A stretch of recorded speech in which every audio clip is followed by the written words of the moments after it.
दोस्तों, एक बार फिर से आप सभी लोगों का आपके YouTube चैनल खुशबू ज्ञान पेज में स्वागत है। आज हम आपको एक ऐसे कंट्री में लेके जा रहे हैं जहां पर प्लास्टिक के बैग पूरी तरीके से बंद हैं। यहां पर प्लास्टिक के बैग का कहीं पे भी इस्तेमाल नहीं होता है। यह देश जंगली जानवरों का देश भी कहा जाता है। जी हाँ, थंबनेल से तो आप समझ ही गए होंगे कि हम बात करने जा रहे हैं अफ्रीका के एक देश रवांडा की। और हाँ फ्रेंड्स, आज का वीडियो आपको पसंद आ जाए तो प्लीज वीडियो को लाइक कीजिए, शेयर कीजिए और चैनल को भी सब्सक्राइब कीजिए। Thank you so much. मध्य पूर्व अफ्रीका का एक बहुत ही छोटा सा देश है जिसका क्षेत्रफल करीब 26,000 वर्ग किलोमीटर है। वहीं इसकी जनसंख्या करीब 1.30 करोड़ है। क्षेत्रफल के हिसाब से यह भारत के केरल राज्य से भी छोटा है।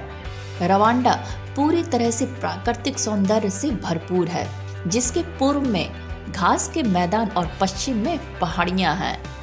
वैसे तो रवांडा के उत्तर में युगांडा, पूर्व में तंजानिया, दक्षिण में बुरुंडी और पश्चिम में कांगो गणराज्य है। रवांडा की संसद में लगभग 60% से भी ज्यादा महिलाएं हैं। इस तरह ये दुनिया का पहला एक ऐसा देश है जिसमें संसद में महिलाओं की संख्या पुरुषों से ज्यादा है।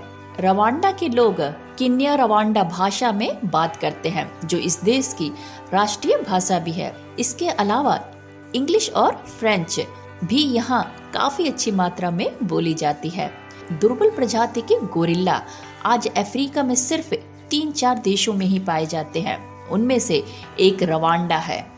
अफ्रीका के जंगल सफारी के दौरान युगांडा, कांगो, रवांडा में गोरिल्ला देखने को मिलते हैं।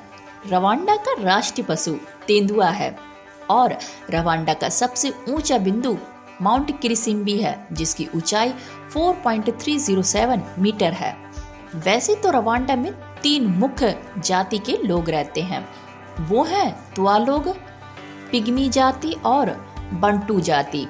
इनमें से तुआ जाति के लोग जंगल में ही निवास करते हैं। रवांडा में एक बेहद ही फेमस पार्क है जो कि है अगेरा नेशनल पार्क।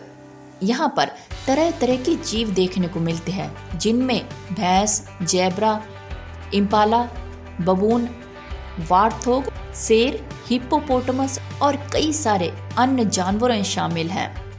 रवांडा के 80% से भी ज्यादा लोग ईसाई धर्म का पालन करते हैं। बाकी के धर्म में मुस्लिम और अन्य धर्म के लोग हैं। इस देश की अर्थव्यवस्था का मुख्य आधार खेती, लकड़ी और मछली पकड़ने से होता है। इस देश में बिजली का केवल एक ही मुख्य स्रोत है, जो मुकुंगवा हाइड्रोइलेक्ट्रिकल पावर हाउस से आता है। लेकिन इतनी बिजली पर्याप्त नहीं है, क्योंकि इससे देश के कुछ ही हिस्से में बिजली मिलती है। बाकी की बिजली कांगो गणराज्य से आयात की जाती है। वैसे तो रवांडा में साल में 2 बार बारिश का मौसम आता है। पहला मौसम होता है फरवरी से अप्रैल तक और दूसरा मौसम होता है नवंबर से जनवरी तक चलता ही रहता है। इस दौरान कई सारे पर्वतीय इलाकों में बर्फ भी गिरती है। रवांडा एक ऐसा देश है जहां पर प्लास्टिक के बैग का इस्तेमाल करना पूरी तरह से गैर कानूनी है। इस देश ने सन 2008 से प्लास्टिक पर प्रतिबंध लगाया हुआ है ताकि एनवायरनमेंट को हानि न पहुंचे। आप हमें यहाँ पे कमेंट्स करके बताइए, क्या भारत में भी प्लास्टिक पर बैन लगना चाहिए या नहीं? अपना आंसर यस या नो में कमेंट्स बॉक्स में जरूर छोड़िएगा।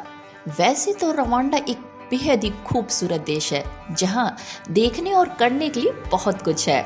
आप घने जंगलों में पहाड़ी गोरिल्ला जैसे अद्भुत जानवर पा सकते हैं, शांतिपूर्ण झीलों का आनंद भी ले सकते हैं और रंगीन संस्कृति स्थानों का पता भी लगा सकते हैं। यह साहसिक चाहने वालों, प्रकृति से प्यार करने वाले लोगों और विभिन्न संस्कृतियों में रुचि रखने वाले लोगों के लिए एकदम परफेक्ट जगह है। आप वन्य जीव को देखने या किगाली के स्वादिष्ट भोजन और ठंडे बाजार को देखने के लिए ज्वालामुखी राष्ट्रीय उद्यान में पैदल यात्रा भी कर सकते हैं। तो आइए फिर रवांडा में कुछ अद्भुत प्राकृतिक नज़ारे का अनुभव लेते हैं। इस लिस्ट में जो सबसे पहले आता है वो है ज्वालामुखी राष्ट्रीय उद्यान। ज्वालामुखी राष्ट्रीय उद्यान रवांडा में घूमने के लिए सबसे अच्छी जगहों में से एक है। यह अपने दुर्लभ पर्वतीय गोरिल्लाओं के लिए जाना जाता है। इस पार्क में आपको कुछ ऐसे परिदृश्य मिलेंगे जो कि बिल्कुल ही आश्चर्यजनक अनुभूति का एहसास दिलाएंगे। इसी राष्ट्रीय उद्यान में आपको न्योगवे वन मिलेंगे हैं, जो अफ्रीका के सबसे पुराने वर्षा वनों में से एक है।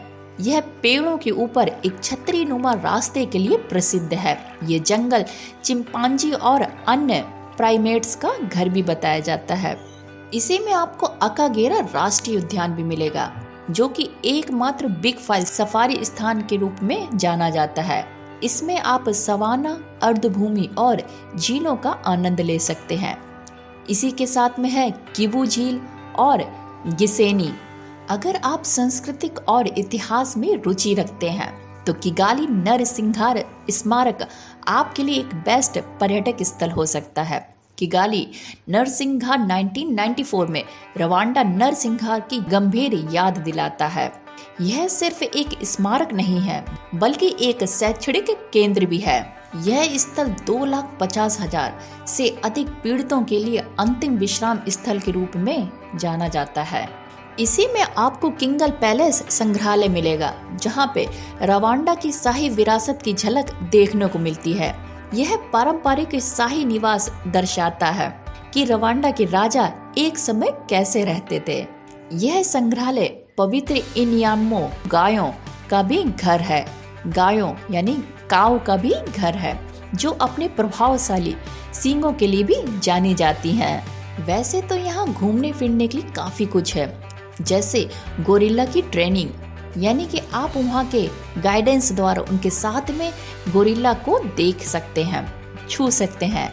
इसी में जैसे कैपिनो वॉक ऊपर से मनमोहक दृश्य प्रस्तुत करता है। कैपिनो वॉक यह 160 मीटर तक फैला और जमीन से 70 मीटर ऊपर लटका हुआ है। यह निलंबित पुल अफ्रीका के सबसे पुराने जंगलों में से एक न्योगवे जंगल में है। इसमें भी आप पैदल चलकर यहाँ का आनंद ले सकते हैं। जब आप घूम फिर के थक जाएं, तो किबू झील के समुद्र तट पर प्राकृतिक सुंदरता और आराम करने का दृश्य का मिश्रण मिलता है। यहाँ पर लग्जरीज रिसोर्ट हैं, जो कि हरे भरे वातावरण के बीच शांत प्रवास के लिए मानक स्थापित करते हैं। आपकी सुविधाओं में आमतौर पर स्पा, स्वादिष्ट भोजन और निजी पर्यटक आदि शामिल हैं। ये लग्जरी सेवाएं मेहमानों के अनुभव को दूसरे स्तर पर लेके जाती है। अगर आपका भी वीडियो देख के मन रवांडा की ओर खींचा जा रहा है, तो आप एक बार रवांडा जरूर जाइए। और जो सबसे बेहतरीन मौसम है वो जून से सितंबर तक का है। यह समय सबसे आदर्श माना जाता है। तो ये थी जानकारी अफ्रीका देश में बसे रवांडा के बारे में। उम्मीद है आपको आज का ये वीडियो अच्छा लगा होगा। वीडियो पसंद आ गया हो तो प्लीज वीडियो को लाइक कीजिए, शेयर कीजिए और हाँ, सब्सक्राइब कर मुझे सपोर्ट कीजिए। आप सभी लोगों का वीडियो देखने के लिए तहे दिल से धन्यवाद। फिर मिलते हैं किसी और वर्ल्ड टूर के साथ में। तब तक के लिए bye bye, take care. My name is Khushboo and thank you for watching. Thank you so much.